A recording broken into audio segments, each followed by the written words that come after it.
दोस्तों, हम हर हफ्ते बड़ी मेहनत से आपके लिए एक दिल दहला देने वाली एनिमेटेड हॉरर स्टोरी बनाते हैं। तो अगर आप हमारी यानी खूनी मंडे चैनल की कहानियां एंजॉय कर रहे हैं तो हमारे चैनल को सब्सक्राइब कीजिए और हमारी लेटेस्ट वीडियोस की नोटिफिकेशन के लिए बेल आइकन दबाना मत भूलना।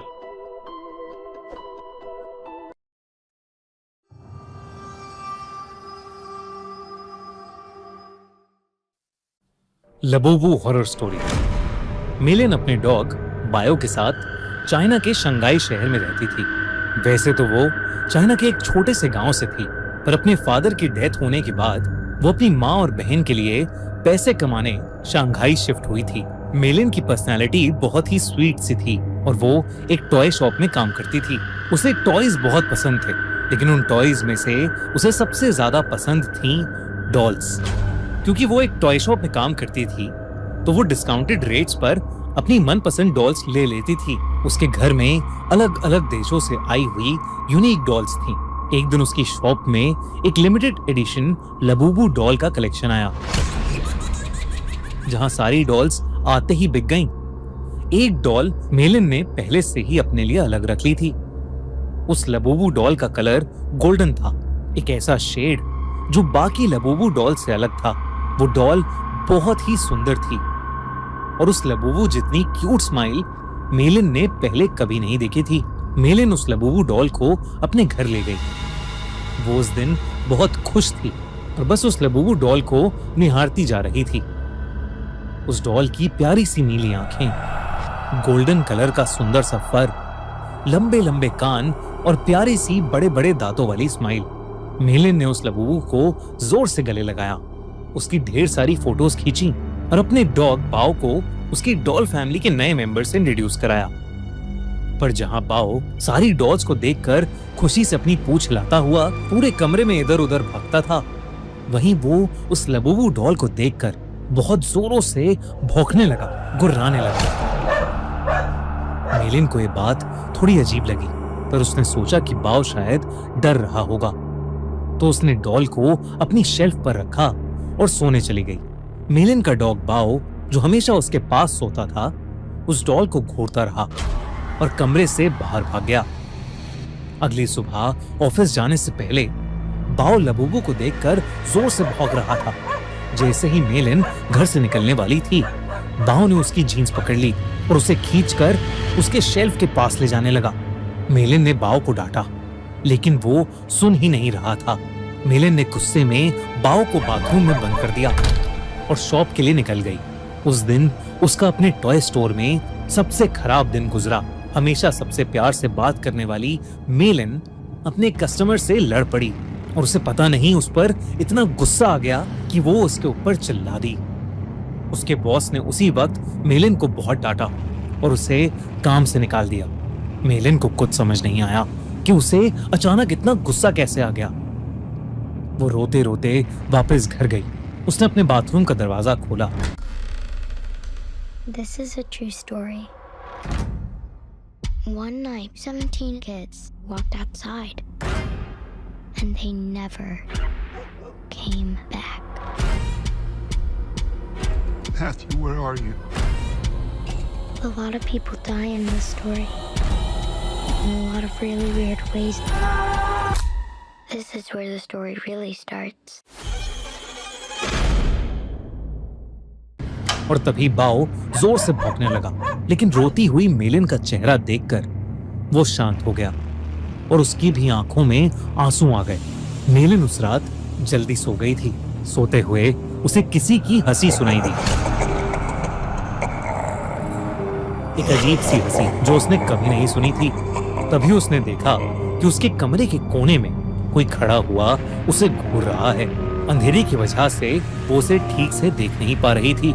उसने बिस्तर से उठकर देखा तो वहां कोई नहीं था, बस वहां वो लबूबू डॉल पड़ी थी, जिसे मेलिन ने वापस शेल्फ पर रख दिया और फिर से सोने चली गई। उस रात मेलिन को एक सपना आया जिसमें वो अपने कमरे में थी और वहां एक बहुत ही अजीब सा दिखने वाला जानवर जैसा कुछ था, जिसके बड़े बड़े नुकीले दांत थे, भयानक लंबे और दांतों से भी ज्यादा नुकीले नाखून थे और उसका पूरा शरीर लाल रंग का था। वो जगह जगह से सड़ रहा था। धीरे धीरे वो मेलिन के पास आ गया और उसका गला घोटने के लिए आगे बढ़ा। मेलिन डर के मारे जोर से चिल्लाई, पर वो जानवर उससे ज्यादा जोर से एक भयानक हंसी हंसने लगा और उसने अपने नुकीले पंजों से मेलिन पर अटैक कर दिया। डर के मारे मेलिन की आंख खुल गई, लेकिन तब उसने देखा कि वो लबूबू डॉल उसके ऊपर बैठी है। मेलिन की चीख निकल गई। उसकी चीख सुनकर उसका कुत्ता बाओ भागता हुआ कमरे में आ गया। मेलिन को समझ नहीं आया कि वो लबूबू डॉल जिसे उसने सोते हुए शेल्फ पर रखा था, वो उसके बेड पर कहां से आ गई। उसने ध्यान से उस डॉल को देखा तो वो डॉल अब पहले से ज्यादा हंस रही थी। मेलिन कुछ समझ पाती कि इससे पहले ही मेलिन के डॉग बाओ ने उस डॉल को अपने दांतों से खींचा और उसने उसके चिथड़े चिथड़े कर दिए। मेलिन पसीने से भीगी हुई थी और उसका सर दर्द से फट रहा था, इसलिए उसने बाओ को कुछ नहीं कहा। मेलिन ने उस लबूबू डॉल को डस्टबिन में डाला और बाओ को अपने पास बुलाकर फिर से सोने चली गई। जब वो सुबह उठी तो उसका सर पिछली रात से भी ज्यादा दर्द कर रहा था। साथ ही साथ उसके हाथों पर छोटे छोटे लाल दाने आ गए थे। बाओ भी कमरे में नहीं था। उसने बाओ को आवाज लगाई, पर उसको अपनी बात का कोई जवाब नहीं मिला। मेलिन हॉल में गई, लेकिन बाओ वहां भी नहीं था। वो पूरा घर ढूंढने लगी, लेकिन वो कहीं नहीं मिल रहा था। आखिर में वो अपने बाथरूम में गई। बाओ बाथरूम में भी नहीं था, लेकिन जब उसने अपना चेहरा शीशे में देखा तो उसका पूरा चेहरा उन छोटे छोटे लाल दानों से भर गया था। ऐसा लग रहा था कि जैसे किसी ने उसे काटा हो। तभी बाथरूम मिरर में उसे दिखा कि उसके कंधे के पीछे कुछ भयानक सा था, जो बिल्कुल उस जानवर के जैसा लग रहा था जो उसके सपने में आया था, और वो जोर जोर से हंस रहा था। पर जैसे ही मेलिन मुड़ी, वहां कोई जानवर नहीं बल्कि बाथरूम के शेल्फ के ऊपर लबूबू डॉल रखी थी। मेलिन को ये अपनी आंखों का धोखा लगा। उस लबूबू डॉल को तो उसके कुत्ते बाओ ने तहस नहस कर दिया था, तो अब वो डॉल वहां कैसे आ सकती थी। बल्कि अब उस डॉल के चेहरे की स्माइल एक प्यारी सी स्माइल से बदलकर एक बहुत भयानक हंसी में बदल चुकी थी। मेलिन अब घबरा गई थी और वो बाओ को आवाज देती हुई घर के बाहर चली गई, लेकिन वो आसपास कहीं नहीं मिल रहा था। जब वो वापस घर में घुसी तो उसके होश उड़ गए। वो लबूबू डॉल अब किचन के सिंक के पास पहुंच गई थी। उस डॉल के हाथ और दांत लाल पड़े थे। जब मेलिन ने सिंक के नीचे देखा तो उसके रोंगटे खड़े हो गए। वहां उसके डॉग बाओ की बॉडी पड़ी थी और उसमें से खून बह रहा था। ऐसा लग रहा था कि जैसे उसको किसी ने बुरी तरह नोच खाया है। बाओ मर चुका था और ये देखकर मेलिन की हालत खराब हो रही थी। उसे समझ आ गया था कि लबूबू डॉल कोई आम डॉल नहीं है। उसने इंटरनेट पर लबूबू डॉल से जुड़ी इंफॉर्मेशन सर्च करनी शुरू कर दी। इंटरनेट पर उसने न्यूज़ पढ़ी तो कई लोगों को उनकी लबूबू डॉल्स हॉन्ट कर रही थी। पूरी दुनिया भर में लबूबू डॉल्स के हॉन्टेड होने के ऐसे कई केसेस सामने आ चुके थे।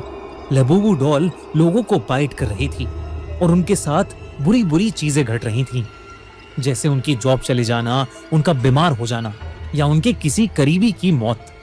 ये सब न्यूज़ पढ़कर मेलिन और ज्यादा डर गई थी। उसे समझ आ गया था कि उसकी लबूबू डॉल हॉन्टेड है। उसने देरी न करते हुए डॉल में आग लगा दी और उसकी राख को एक जार में डालकर पास की नदी में बहा दिया। उस रात ये सारा किस्सा उसने अपनी छोटी बहन को फोन पर बताया। मेलिन को लगा कि शायद अब उस लबूबू डॉल से उसे छुटकारा मिल गया है, लेकिन अगली सुबह मेलिन के घर से उसकी डेड बॉडी मिली और उसकी बॉडी के पास वही लबूबू डॉल पड़ी थी, जिसे उसकी टॉय स्टोर में काम करने वाली एक फ्रेंड अपने साथ ले गई। आजकल कुछ लोग इंटरनेट पर यह भी कह रहे हैं कि लबूबू डॉल एक बहुत ही खतरनाक और एक इविल डीमन पज़ुज़ू का दूसरा रूप है।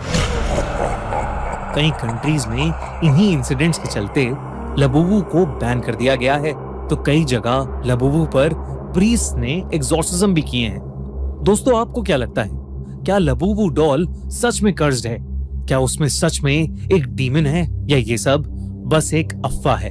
हमें कमेंट्स में जरूर बताइए। दोस्तों, पिछले साल हमने इंडिया का सबसे बड़ा हॉरर फेस्टिवल किया, हॉरर कॉन, और आपने हमें उसके लिए खूब सारा प्यार दिया, आप सपोर्ट किया, आप वहां आए, अपने फेवरेट हॉरर क्रिएटर्स से मिले, खूब सारी मस्ती करी, खूब सारे हॉरर गेम्स खेले, खूब सारे हॉरर विलन से मिले, हैलोवीन हम लोगों ने सबने साथ में मनाया। इस साल हम फिर से आपके लिए लेकर आए हैं हॉरर कॉन, जो कि होने वाला है पिछले साल से और भी बहुत ज्यादा बड़ा, क्योंकि इस साल हम पूरे 2 दिन तक हॉरर को सेलिब्रेट करेंगे।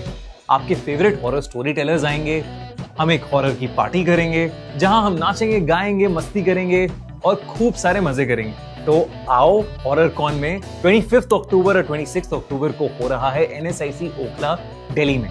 और दोस्तों, हॉरर कॉन के अपडेट्स के लिए हॉरर कॉन इंडिया का इंस्टाग्राम हैंडल अभी फॉलो कर लो, link in the pin comment. और अगर आपको हमारी कहानी